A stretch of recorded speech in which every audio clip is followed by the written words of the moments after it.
A teacher speaks के video में आपका स्वागत है। क्या हिंदी में आपके नंबर कम आते हैं? तो इन बातों पर विशेष ध्यान दें। पहला, इंसान का स्वभाव है कि वह जाने अनजाने गलत बोलने के अंदाज को या व्यवहार को पकड़ लेता है। बचपन से ही गलत तरीके से बोलने के कारण वह बोली बड़े होने तक या जीवन भर उसके साथ रहती है। बच्चे जब एग्ज़ाम या परीक्षा देते हैं तो यह गलत बोली उनकी उत्तर पुस्तिका में जगह जगह झलकती है, जिससे कम नंबर आते हैं। यहाँ तक कि जीवन भर वे कई क्षेत्रों में असफलता हासिल करते हैं। दूसरा पॉइंट है, आप अच्छी हिंदी बोलने वालों की नकल करें।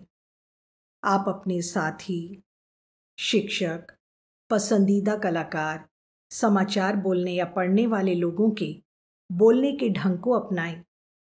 ऐसे लोग आपके आसपास अधिक संख्या में फैले हैं। आप उनके उच्चारण और बोलने के अंदाज को जीवन में उतारें। तीसरी बात जिस पर आपको ध्यान देना है वो ये है कि हिंदी बोलते या लिखते समय मात्राओं पर विशेष ध्यान दें। आपके पसंदीदा कलाकार, समाचार बोलने या पढ़ने वाले न्यूज़ रीडर किन शब्दों का प्रयोग करते हैं, उन शब्दों को अपनाएं और उत्तर लिखते समय या निबंध, कहानी, पत्र इत्यादि लिखते समय उन शब्दों का प्रयोग करें। माता पिता और शिक्षकों की महत्वपूर्ण जिम्मेदारी है कि वह अपने बच्चों को अच्छी हिंदी बोलने वालों के संपर्क में रखें।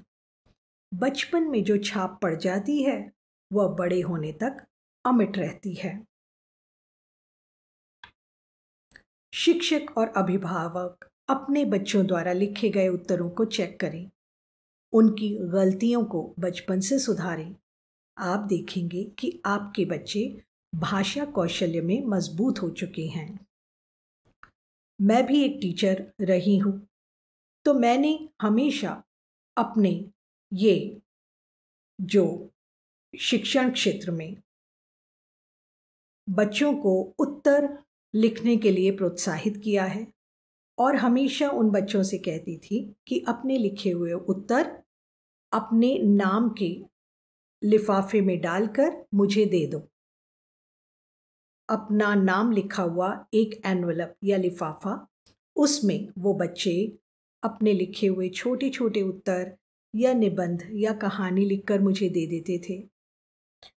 मैं उनके लिफाफों को अपने बैग में रख लेती थी और जब जहाँ कहीं मुझे थोड़ा थोड़ा समय मिलता था तो 2-2, 3-3 करके उनके उत्तरों को चेक करती थी।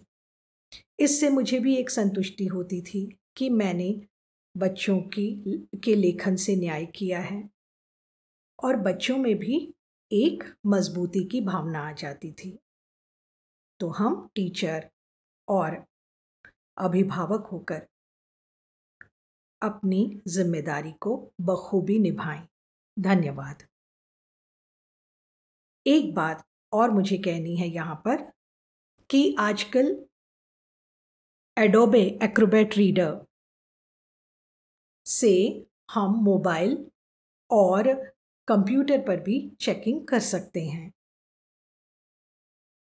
तो अगर हमारे इरादे नेक हैं तो हम ऑफलाइन या ऑनलाइन किसी भी तरह से चेकिंग करके अपने बच्चों के साथ न्याय कर सकते हैं। धन्यवाद।